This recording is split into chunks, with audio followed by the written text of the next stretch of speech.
So today's paper is Adari's choice. So Adari, do you want to say why you choose this paper and explain a little bit what the paper is about? First of all, the paper is talking about the relation between using the air and carbon, carbon to nitrogen ratios, and its effect on microbial biomass, and the relation of these microbial biomass to microbial respiration. As well, they test the relations if they use carbon to nitrogen source and its effect to the microbial respiration, and they uses only of nitrogen and its effect to microbial respiration. First of all, why I consider microbial respiration maybe because I work in a little bit with this kind of experiment. Second thing, microbial respiration, there is no, I can say there is no lot of research maybe or published paper talking about this with the relation of microbial biomass or soil microbial biomass and its relation to the microbial respiration. And looking for what is the metabolic activities or metabolic quotient from the soil microbial biomass. Okay, what type of paper is this? First of all, what type of paper? Maybe meta-analysis paper. Yeah. Because it is used different sources from different related studies to the microbial respiration, and the author tried to analyze or analyze the results and look into the correlations of the microbial biomass and microbial respiration using the carbon and nitrogen. Okay, so a meta-analysis is a review article, and we were saying that we were not gonna use review articles in this. We are only gonna say, but I made an exception. Why did I make an exception? Because how the author framed this work was almost like an experimental paper. Yeah, he didn't go through a lot of discussions and describing too much about the things, but captured the data from different other papers and reanalyzed it in a different light. Yeah. Why did she thought that this was novel? Yeah. Why did she thought that she was doing her literature review for something else, most likely, and then she stepped on something that she thought this is not well out there in the literature, and I need to publish this now. So what is her hypothesis? What is her main finding that she has on this paper? Is already on the title, yeah? So what do you think is the novelty of this, literature review? Do you understand the relationship between carbon to nitrogen ratio and mineralization, microbial biomass? Have you any experience with this? The ones who did microbiology with me had to study this quite a lot.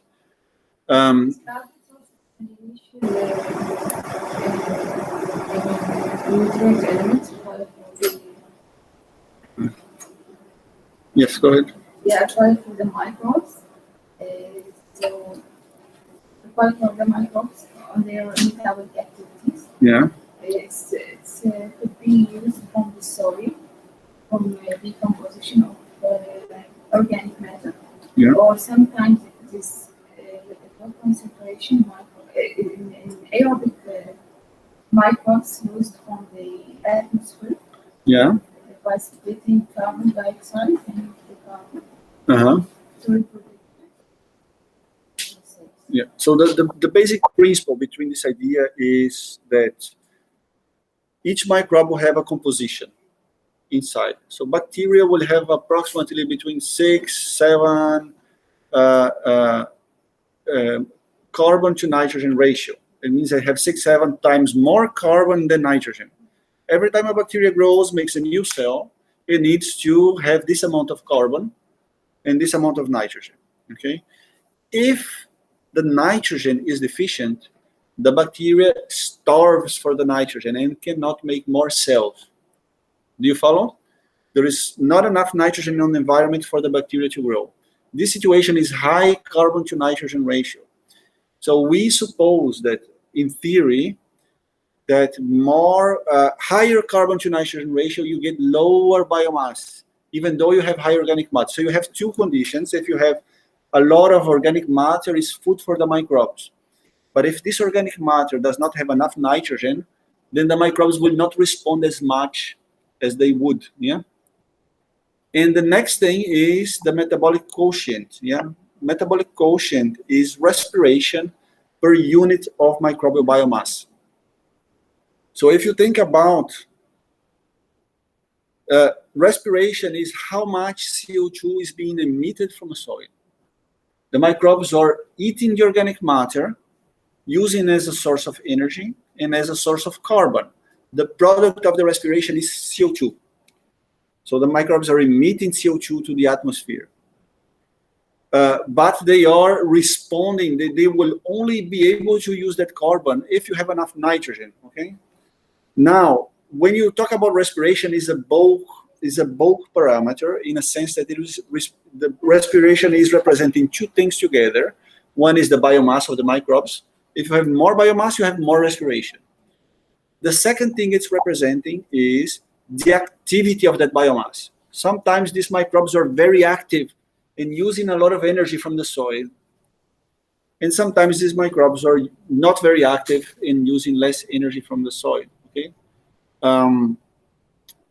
So the metabolic quotient is the activity of this microbial biomass. If you divide the respiration per microbial biomass unit, what you get is a representation of what each microbial cell is doing. If one cell is making a lot of respiration or less respiration. If you think about, in average, how the microbes are behaving, is that a high metabolic quotient, it means that is emitting a lot of CO2 per unit of microbial biomass. If it's a low, it means there is kind of dormant.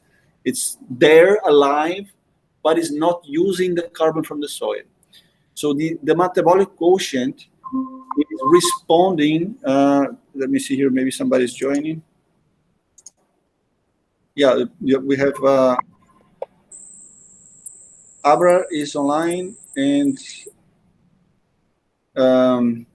Mariam is online also, and someone. Okay, so this meeting is being recorded, and you will be able to watch this later, this video, the ones that even you guys that are here. Yeah, all right, so where were we? The metabolic quotient is the activity of the microbial biomass. So this author, I know her personally. She has a lot of papers in phosphorus, Marie Spoon. And she was probably doing literature review for something else, for a project or for another paper, and she was compiling the data. It's a good practice while you do literature review, that if you have a key data that you think is useful for your project, what you do is every time you read a paper, you copy paste that data and put the author on it, start making an Excel file with the data from the authors. In her case was microbial biomass, metabolic quotient, carbon to nitrogen ratio, soil properties related. She was just copy and pasting this data into different, in an Excel sheet. While she was doing I suppose this is what's happening, yeah? While she was doing her literature review. Now she has the Excel file, and she started looking at the relationship between these things, and she finds something that it was not well reported on the literature before. And more importantly is, she finds that this is true across different studies, across different soils, which is even more important. That's something that is hold true for your soil, could be situational, could be something that is only for your study case. But if you find that it is consistent across different studies, that means that it's something that is, it has a very likelihood to be a real mechanism that is holding across different systems. So it's something that you can extrapolate, yeah? So she found out that she could see a very good relationship between this metabolic coefficient and the carbon to nitrogen ratio on the litter. You know, the litter is the organic matter that is deposited on the top of the soil. So this relationship that she was looking at is, she says, whatever is the type of material that is being deposited on the top, the type of the soil, that will influence the activity of the microbes in the soil. This is it's already on the title, yeah, the message. And this is not a hypothesis testing paper. This is a literature review, but with the meta-analysis. Yeah, even if you're not doing so much meta-analysis on your literature review, if you can bring some meta-analysis, this enriches your review a lot. Yeah, so this is a good opportunity. I let this come through for two reasons: that we were not supposed to be discussing literature review on this, but more methods. Yeah, and original articles, experimental papers. But I let this through for two reasons. One is this review is framed almost as an original article. Yeah? She didn't do the analysis, but she treated the data almost like a normal article. She didn't went extensively talking about this author said this author said that, this is conflicting, this needs to be better resolved. What she actually is doing here, this author, she's looking at the data directly produced by this author and bringing new information from the data they produced. So you may find this or you may not find this, even if the data doesn't bring new information.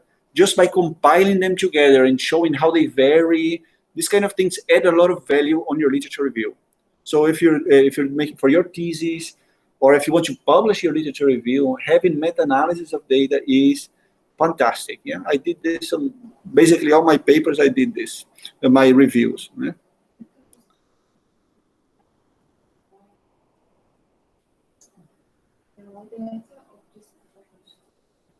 For metagenomic or meta-analysis?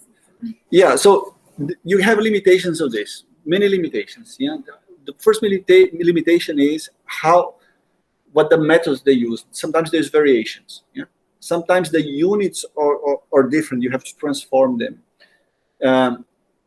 So you have to control for many different things in this.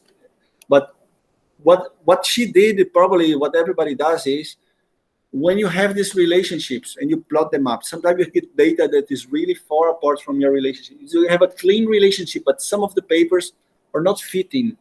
Then you go see what is different from that paper. Maybe that paper is not, the method is different. Okay, so you can exclude that paper. So she filters out, and maybe she found there's something about the latitude also. Some soils from the same range of latitudes that were behaving together like that. So she filters out, for example, tropical soils out of this, or very Arctic soils that have different behavior. And she has similar ecosystems, similar methodology. So you filter. Maybe her literature review was much more extensive than these papers. Maybe she had 100 papers, and she started cleaning out and seeing the ones that she could analyze together. Yeah, that she could analyze together. And when she could find this data set, then she can show this behavior, this relationship. So you can start crossing and doing different things. Yeah. In this type of the paper, can the authors write high? Can we? Sorry? Can the authors in this type of the paper research, can we write high? And we? It is accepted if you use active pronouns. Yeah, but I prefer when it's used passive voice. Why? When you say, we did this, I did that. In her case, he's the sole author. There's no co-authors. Yeah? I did this, I did that. The focus is on you. If you say this was done, this analysis was performed, the focus is on the analysis, on the data. So for the scientific manuscript, it's the opposite from emails or from reports. Everybody wants you to use the active tense. You have to say me, we, he. Give credit to the people. It makes it more interesting in an interpersonal way. But scientific literature, you should try to use in a way that brings the reader attention to the data itself and the behavior, not the attention to you. Yeah, the attention should not be why I did this, I did that, or why the reason this was done was. It's all passive. You put the focus on the analysis, on the data. You say, and this was performed, or the data showed. Never, I showed through this data. You never use, or you can use. It's accepted. Yeah, and even my advisor from PhD, she wanted me to use, active voice. And I said, because of my previous training, that I prefer not to, and then I stick with passive. And passive is the rule in literature, scientific literature. They will always use passive tense. And you can use present continuous for most of it, but for material methods and results, you should strive to use past tense. You say everything on the past, not instead of this shows that, or the data show it. It's try to use past tense for consistency. The past tense is the best way of talking about the data and the methods. Yeah. When you're making a project, it's future tense. We will do this. Yeah. But when you have your data, then this was done. So use past tense, passive, focusing on the data, not on who did it. Or the analysis. Yeah, it's accepted, but it's not good practice. It varies. Different people have different opinion, as I say. But as a rule of thumb, most of the people will they will prefer the passive. Even some referees will criticize you if you don't use it. But it happens. She's the sole author of the paper. And many people, when they get PI positions, they want to. It's a status thing that they show they have a single author paper.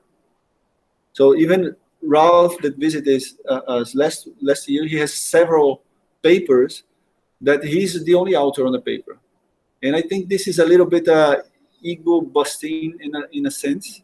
People want to lift themselves. They say, "Oh, I did this all by myself," or I me.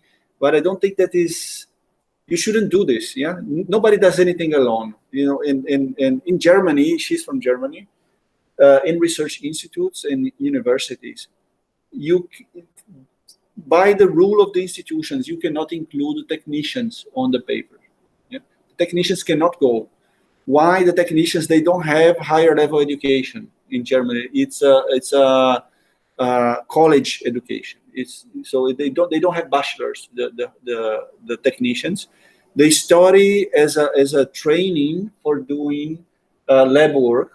And what they should give the technicians is you give them the protocol and what they should do, and they will execute the protocol for you.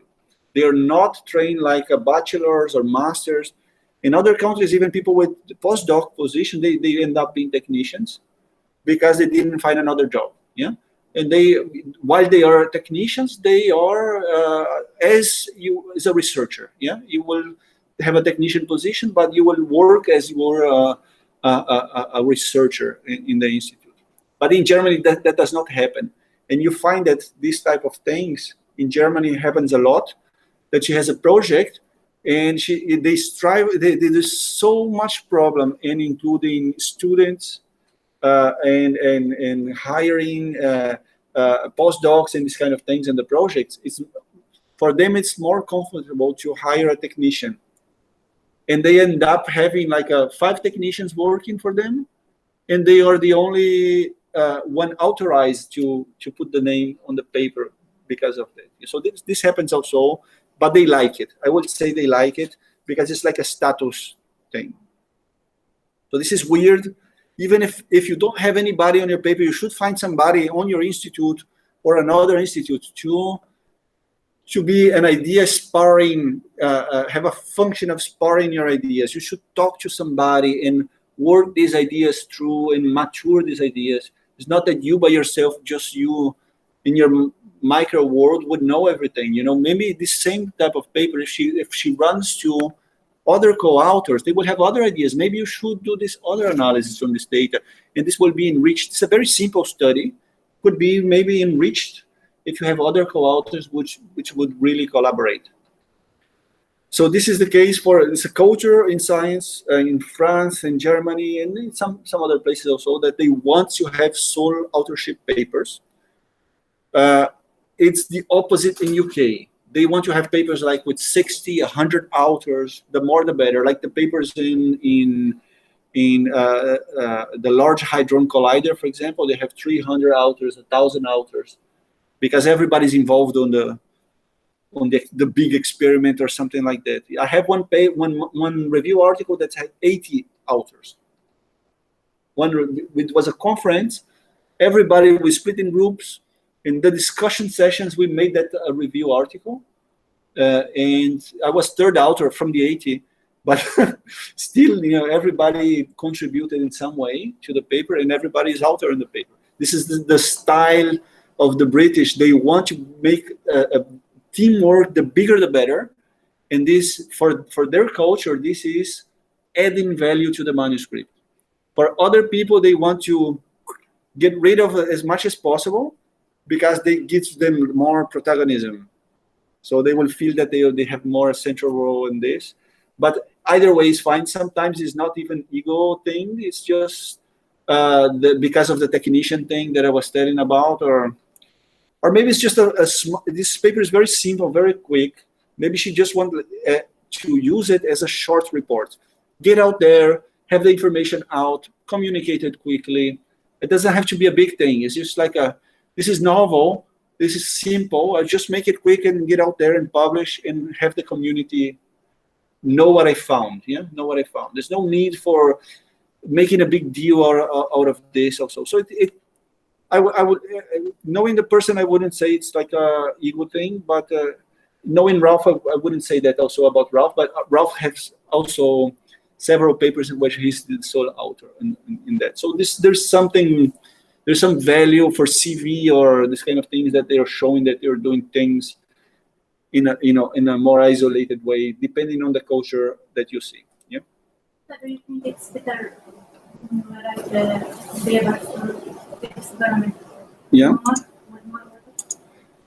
With more authors or less authors? I would say that everybody that contributes should go in the paper. Don't leave anybody out. If somebody just came and show you how to use the centrifuge or you use their centrifuge or whatever, it's any contribution should go in the paper. The person who writes the paper is usually the intellectual author who has the idea of that. The person who writes the paper should be the first author. And in order of contribution should be, the second biggest contribution should come second, and so on and so forth. Yeah, so I wouldn't leave anybody out. If it's something that you think it's not like the centrifuge thing I told you, if you think it's not enough for the paper, you can put in acknowledgements. But I would say that it doesn't matter the number of authors that you have. What really matters is that you should acknowledge everybody that has some involvement on the work. If it's people, I got that complaint. One paper I had 16 authors, and they say you don't see enough analysis to have 16 authors. One of the referees, I just responded like this for the referee. I said, we are a big project. Yeah. Many of the authors were involved on the conception of the project and the idea behind the paper. It's not fair for us to leave them out, even though they didn't do experimental work on this. They revised the manuscript. They were involved on the conceptualizing the work. So this is enough to have the recognition for them to be authors on the manuscript. Okay. So this is a little bit of tips of you how to do literature review. You have an area, you're narrowing down on an area of study. In your case, it could be salinity, plants, or whatever. You separate it. You know what you want to do. You have your hypothesis, your objectives of your own work, but you're doing a literature review. What you must find on your literature review is the information that helps you, the information that you want to find that you cannot find, or you only find in 2 different papers or very few literature. If that information is really lacking, there's a gap, this is where you should bring that gap up on your literature. This, everybody's doing this, but what that other area is missing. Yeah, we don't know about that. This is only done in this very specific conditions. What is happening? We don't know about this. There's not enough information. The gaps of knowledge is one of the important things in literature review that you should highlight, especially the ones that affect your work. And every time you get a paper, they're always doing this. Further work is needed too. When you're doing a literature review, this is one of the most important phrases on the manuscript. Further work is needed too. If you select all those further work is needed too, it tells you a story. Tells you a story that there are some things everybody wants to know, but nobody knows. Nobody really got to do the bottom of it. Yeah. So this will give you your highlights recommendation. Yeah. What the community, where is the consensus of the community, which will be the next steps on that area. Yeah. Which will be the next steps on that area. Sometimes one author say that and the other responds, but many times is everybody saying the same thing, and they are not doing because sometimes they're not able to. They don't have the methods, or maybe the expensive machinery, or whatever it is that there is no way of knowing that, but they want to know it. Yeah. Let's say that if you do this, it increases phosphorus solubility, but you don't know the mechanism. So you say further work is needed to know the mechanism. But if you think about it, how can you know that mechanism? It's tricky methodologically to find out how will you arrange an experiment to see if it's this mechanism or the other mechanism. Sometimes it's really challenging. So the work of a literature review, in a sense, it's gets to those assertions and try to figure out. If you don't know by yourself, the great tip is ResearchGate. Yeah, I've did it before. If you say, get that, I've seen that everybody's doing this. Everybody wants to know that, but methodologically, anybody has any idea how we should test this? How if we have this mechanism or another mechanism. If you don't know it yourself, the world is all online and connected. You can ask the community, and many people will have cool ideas. And this is also a bridge for cooperation sometimes.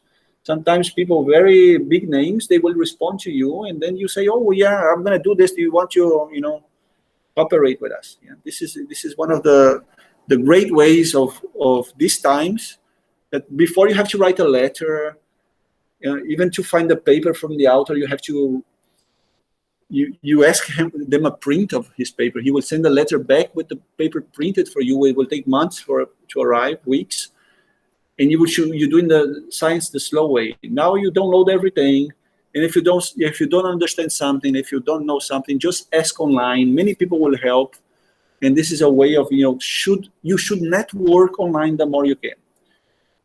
Do you all have ResearchGate? You have ResearchGate? Yeah, you should. It doesn't matter because people think about that in a way of showing CV. Doesn't matter if you're starting. It doesn't matter if you don't have that CV and you can introduce yourself. I'm a student. I'm studying this. I'm starting. I'm very excited. And then, but I still I don't understand this concept or why people are doing this. And if that's not working for that, yeah. So you can go online and ask questions, and you get a lot of response. You get a lot of feedback, 15, 20 feedbacks. One of the key things I used that for, I had a paper, and I was incubating with organic acids, the soil. And I was expecting the organic acids would acidify the soil. And it was acidifying, but in some doses, in some types of organic acids, you get an increase in pH. And I couldn't understand this. What is the mechanism behind? I just asked on ResearchGate. Half of my one paragraph of my discussion was, just making the resuming all the information I got from ResearchGate. People from chemistry background have a lot of ideas, hard chemistry, people from hard microbiology backgrounds have some other cool ideas, and they will give you free advice. It's really cool. This is something, and you should do it also. If you find that you can contribute to somebody else's questions, you should go and respond. Try to respond to them and be helpful. It's a big community, and everybody's connected now, and online is very easy. If you have to, go to a conference, stand there and make a presentation to be able, or a poster, this is old style, and we still do that, but you can do that every time now. If you have your project of your thesis, you can put it on ResearchGate as a project. Your thesis, put it as a project. The effect of this on that, and you can go make some news about your project, some preliminary results, and we just highlight, we have this new finding, and you highlight, and maybe you have this conflicting results. The literature is showing something, we found the other way around, and you ask people for feedback in form of questions, and they will answer. You get a lot of answer on ResearchGate, and there are other mechanisms also. Twitter is if you use Twitter, there are many people doing the same thing in Twitter. You tweet, something about it and say, why is this happening? And people will respond a lot in Twitter also. And there's academia. There are other online tools. I like ResearchGate and Twitter second for this. ResearchGate and Twitter, I think is the Twitter is great for if you want to find a research position. There's a lot of advertisement of PhD positions, postdoc positions in Twitter. Just follow everybody you can in your area. The most people you can follow in your area, the better in Twitter. And then if you find they are very annoying and boring, you start, unfollowing them afterwards. But after a while, what you find is that you see a lot of news, and not only you see the position advertisement is telling me what they're doing. Different groups of researchers, it's like spying on them. They're already advertising. Oh, my latest paper, and they put it on Twitter. This is my latest paper, or we are hiring somebody to do this, and you're working on that. So you start kind of mapping the international community, which is big but not too big. There's not too many people in your area. It's not an infinite amount of people. You can map that to a certain level. You can know what they're doing. And this is good because sometimes you need help, and you know who to contact to, what are the most appropriate people to contact to. So it's better if you share with us the people, scientific people, and specific people who learn from them. Yeah. In ResearchGate, you can just post a question. Anybody who wants to answer will answer. So many of the answers you find that is not very helpful, but few of them will be like on spot and will give you key information for your work. And if you think that is very basic, you can start up saying, I'm starting on this. It's still not very clear for me. Maybe somebody can help me. Even if it's a basic thing, it doesn't matter. People are happy to help. And if you think it was an easy thing, maybe you can even delete your question afterwards. If you don't want people to keep seeing it afterwards, you get the information. It's up to you. You can either leave there. If you leave the question, people will see it and get the same help you got. Maybe they have the same question, and they will Google it, and it will appear on Google the question that you asked. And then the answers are there, and then the same question you have, other people will have. If you don't want to keep it online, you can delete it, but otherwise it's fine. This is very, very helpful. Let's come back to the paper. Regarding the discussion, so we have to write by past. The discussion is passive. Passive. You're not describing. It's usually on the past also. Because you say, discussion. You are finding things that are interesting or curious about your data. So say this was higher, was expected, was unexpected. this was lower. But, you know, this is interesting because we also seen that this, you know, usually it's unaffected, but now is affected in our case. You know, you can contrast that with the literature or by yourself saying, you know, we'd expect it to go down, but it went up and then went down. You can say this is you describe your data, but you do the discussion. In your discussions, you try to use try to use one data to explain the other one. You know, so you have, yeah, like she's doing on this review. Yeah, maybe you find that this we have a good relationship with that one, and then you say this is explaining the other thing. Yeah, our data is behaving this way, but this could be explained by pH because pH behaved similarly. It went up and went down. pH also went up and went down in the same way. So pH could be explaining that. So discussion is trying to find the mechanistic relationships within your data from your own manuscript, but also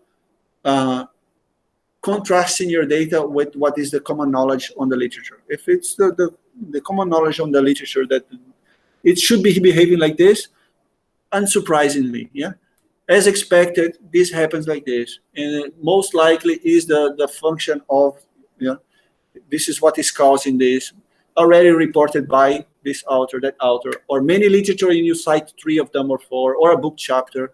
When it's something that is really common knowledge, instead of citing an author, you can cite a review article, a book paper. You know, if I'm just saying that salinity will, you know, increase metabolic quotient, sometimes is something that is already known for a long time, and then if you have like 20 papers to cite on that, better to cite a literature review or a book chapter which is saying this. Yeah, so if you cite a literature review, you're already saying this is already consensus. But if it's not consensus, you always prefer to say it's in accordance to these authors, but in you know, it's against what the findings of that other author. Then you cite the original article papers. Yeah, did I answer your question? Okay. Okay, let's go back to the paper and look at the tables and figures, the methods. Material methods, what are these equations?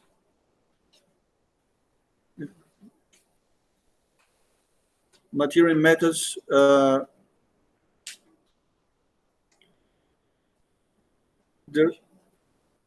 yeah, what are these? For material, how can we introduce it? Fiber graph for material. For material, what do you mean? Yeah, always extensive, never bullet points, nothing like that. Use extensive, explain the procedure, not to the detail of protocols. You don't want to say material methods, 5 grams of this, 2 grams of that. You know, you say the ratio, 1 to 20. You say the molarity. You know, it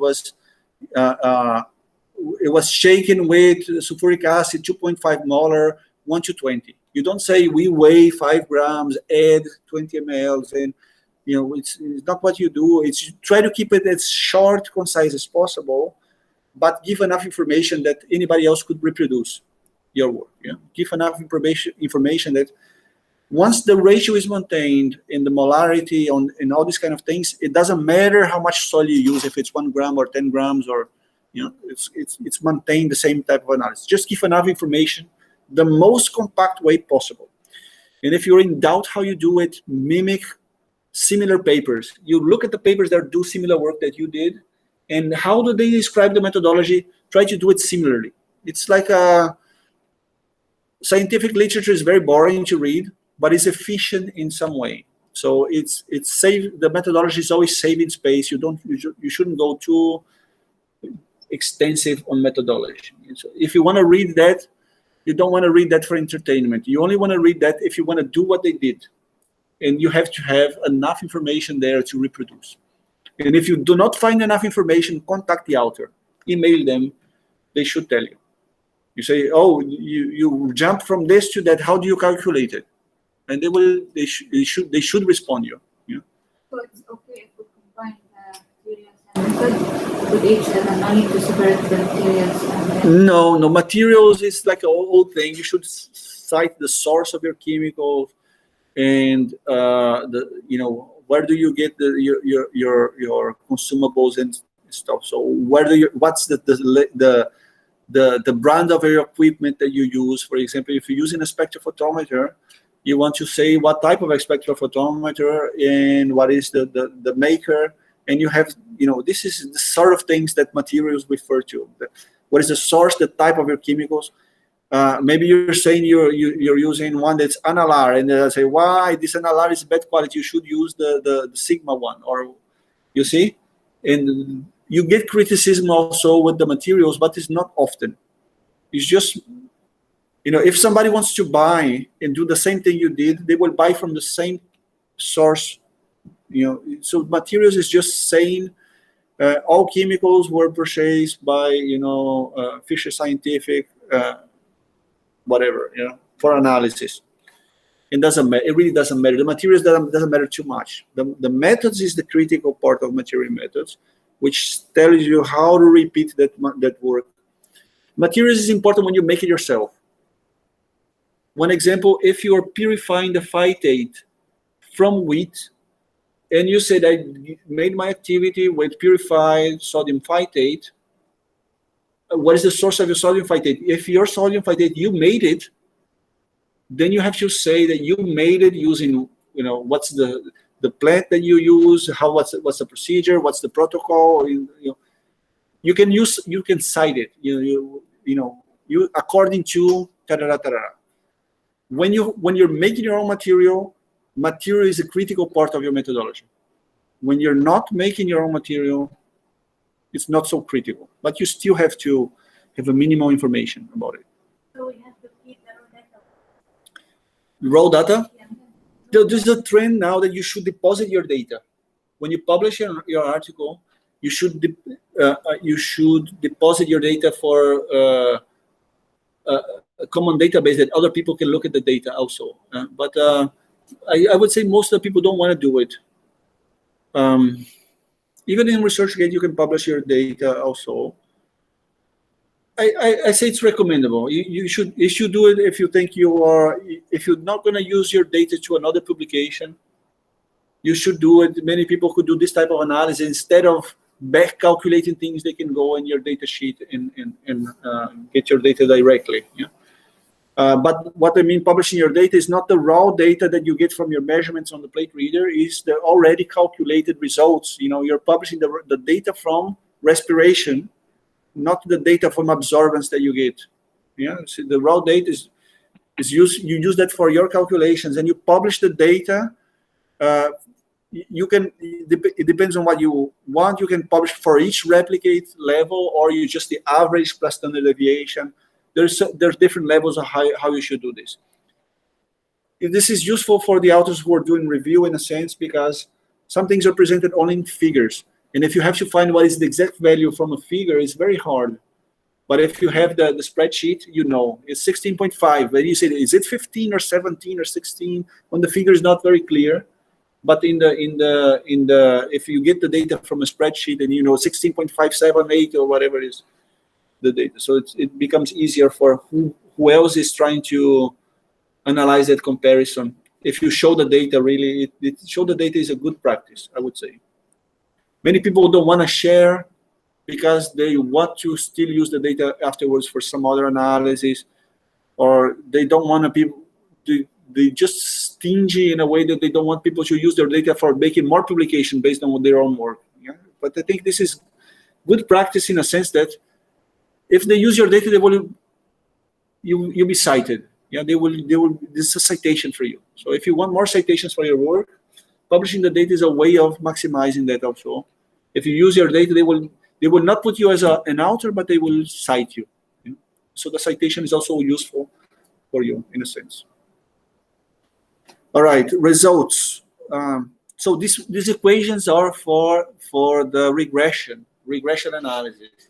What is the difference between regression and correlation? Correlation is the relationship between, for example, two variables. Yeah. The regression, if you exact 15, for example, 0.8, so let's say Yeah, so correlation, it says how, if you plot this in two axes, y and x axis, how similar is the behavior of this data to a straight line? If you make the straight line that minimizes the error, how far away in average are the points from that straight line? So it's just saying, are they behaving linearly to each other? Correlation. And it's usually a way of saying that there are two things that you can assume from that. Either one is the cause of the other, or both of the cause of something else. But this is highly criticized always. Correlation does not imply causation, and does not even imply being caused by the same cause. Yeah, it could be completely different things. It's just if one is increasing, the other is also increasing for reasons completely different. You might get a good correlation. And so it does not mean much. Is weak evidence. Correlation is weak evidence. Regression you use when you want to have a predictive power. Yeah, a predictive power. You want to use one data to calculate the other one. If you want to do predictions, then you do regression analysis.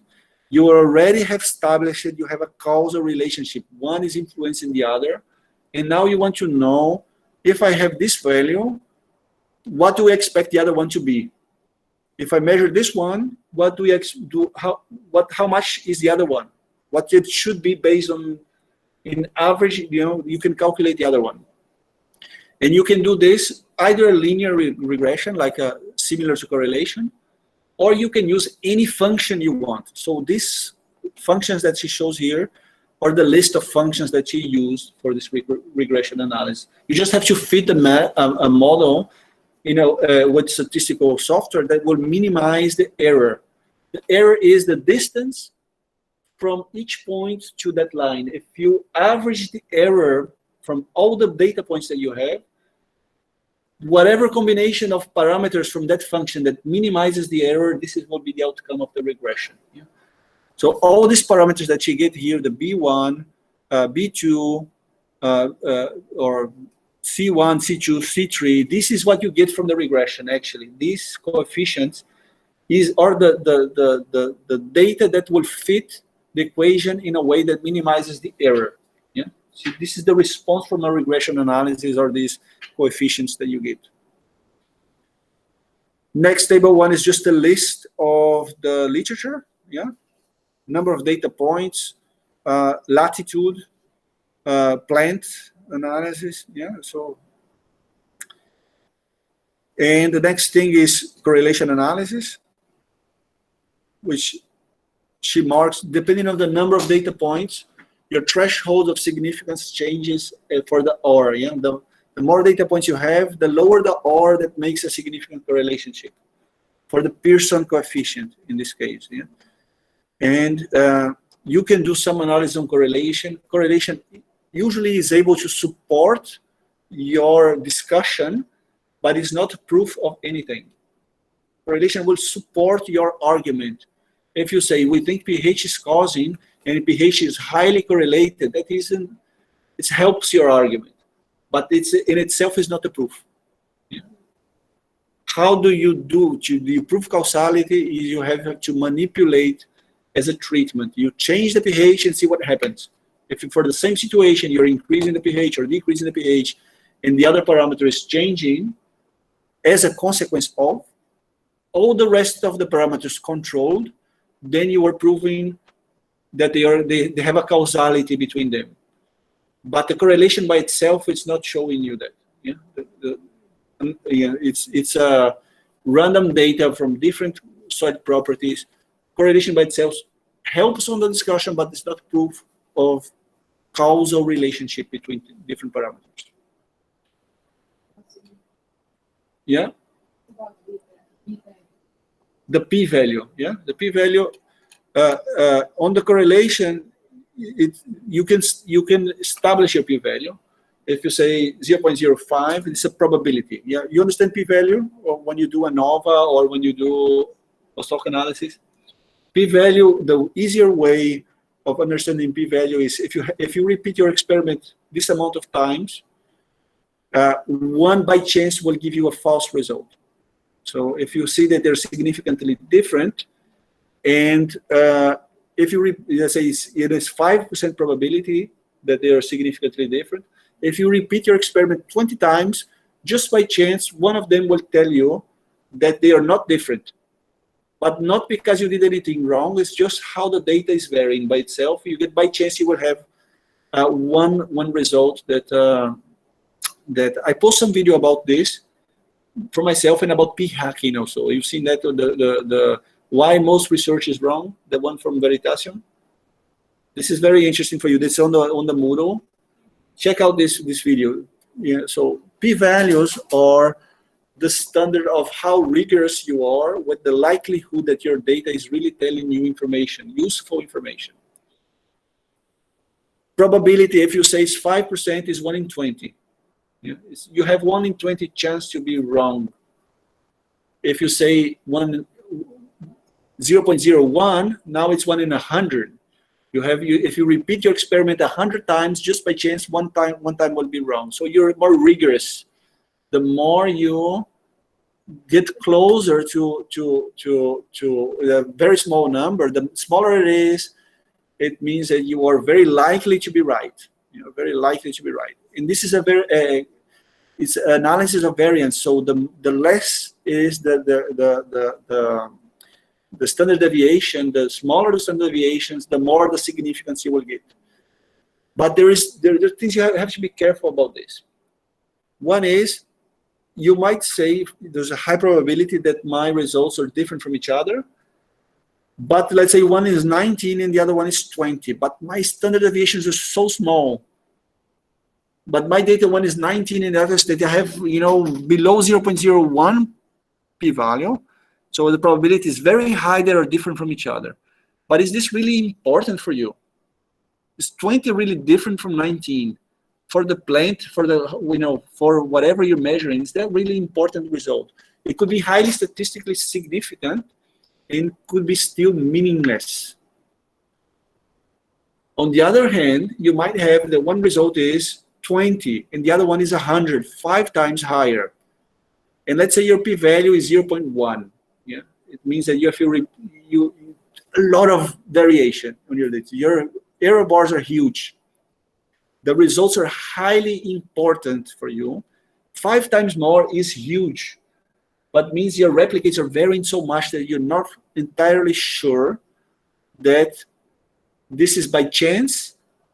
You have 1 in 10 probability that is by chance. And, if you do that 10 times, one would be wrong by itself. But maybe that is because the results are so important. Even 10% is not too bad. You see, it could be evidence that you should repeat and test this further, because the results are very important. The difference is so much different from each other that could mean something for you, even though the statistics are not telling what you wanted. So sometimes it's better when you do your work, instead of just saying it's significant, it's not significant, or highly significant, you present the p-value by itself. Yeah, present the p-value, and you can highlight the ones that are below 0.05, but still you show them, because 0.1 could say that one result that is very important, it has confounding factors. Maybe it's highly influenced by pH and by organic matter. And you're testing the effect of pH, but organic matter also varies. So the variance on your data is very high, and you don't get the p-values because it's a confounding factor. But it's still a very important result. So you can use that in the discussion, but you always say that reluctantly. Yeah, you have to say that this still a very high p-value, so we're not entirely sure that this is by chance or is a real effect that we're measuring. But because the result is important, there's two different things: is the likelihood that the statistically they are different from each other, or the effect is real, or if they were real, if this really something that matters for you or not. If it matters for you, the importance of your work. If you're saying that the yields of wheat is going from 1,000 kilograms per hectare for 2,000. This is really important. But if you're saying if it's going from 1,000 to 1,050, you could have statistically significant difference. So it means that you're highly confident that it really increased, but increased only by 50 kilograms. What do you care about it? So it's kind of a. So you need to weigh these two things. The statistics help you tell your story, but the story should not be guided by the statistics.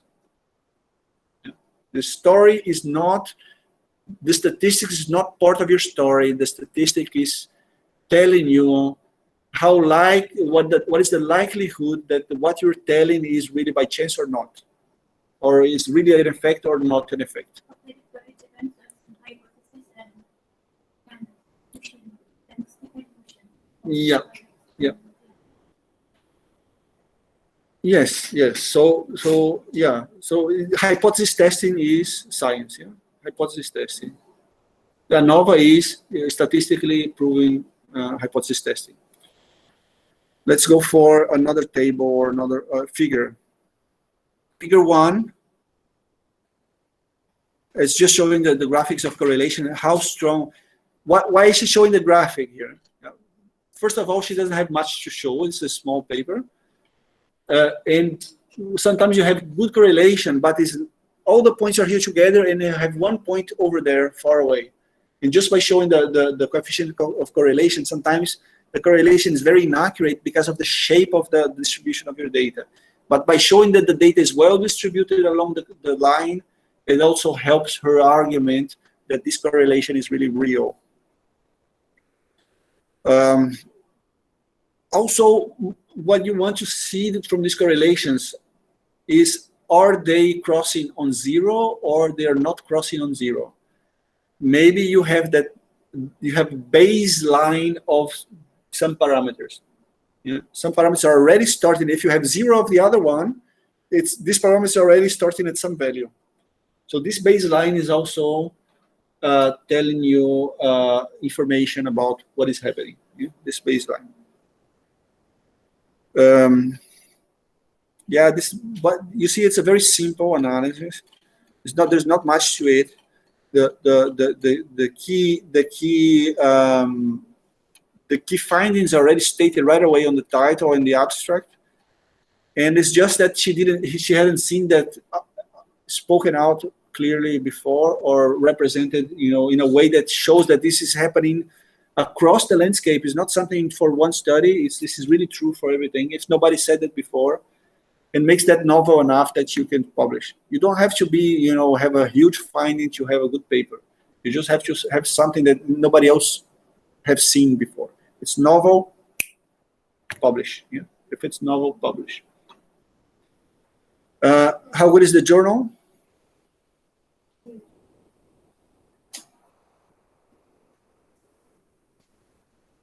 It's a great journal. Yeah, it's a great journal.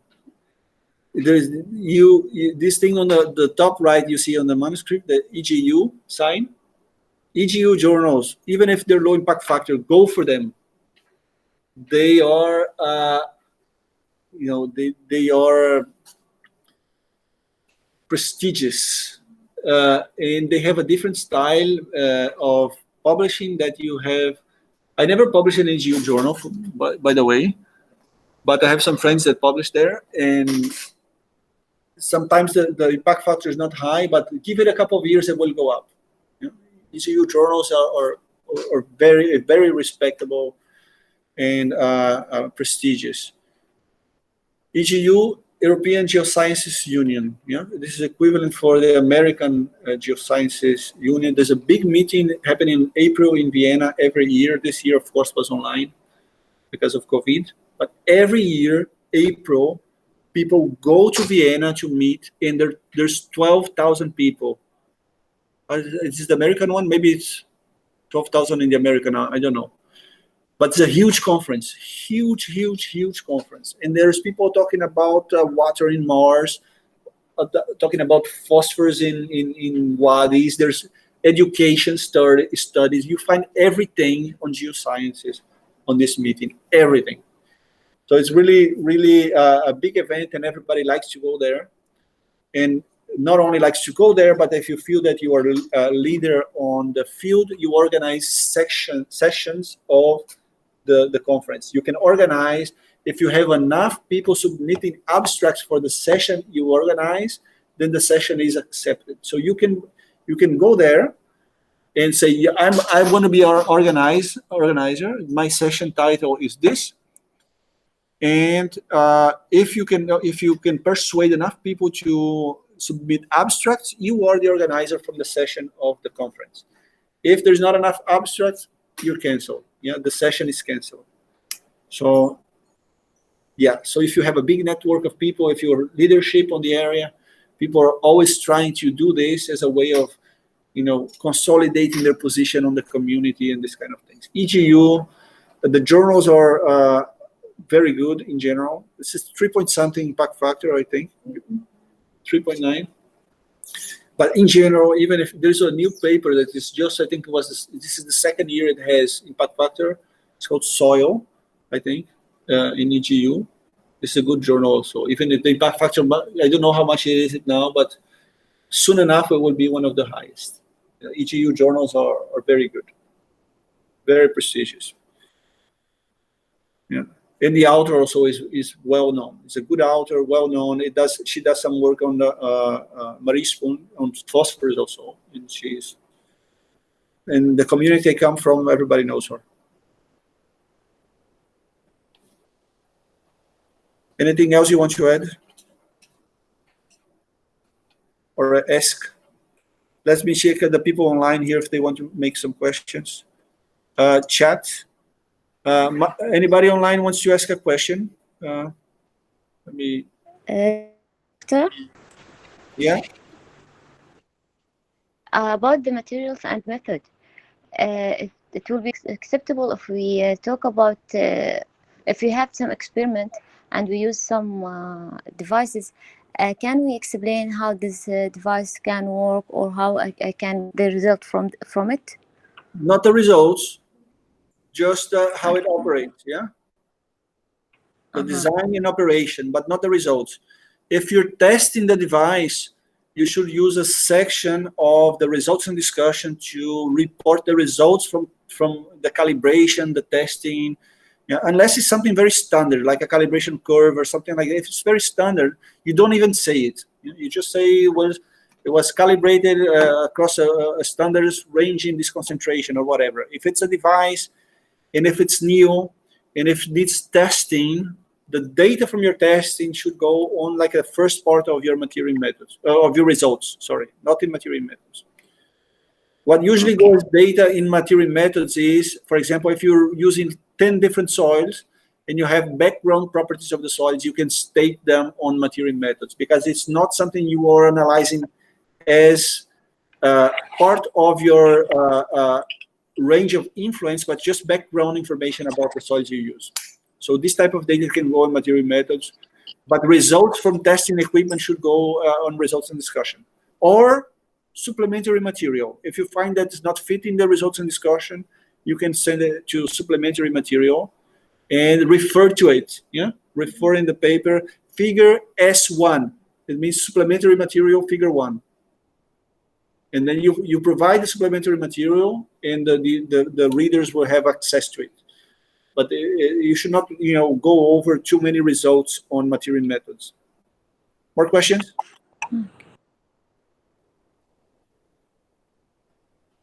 All right.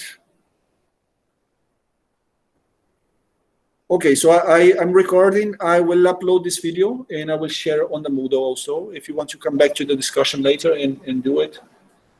Do you find better if we do it this live, or do you want to come back to online?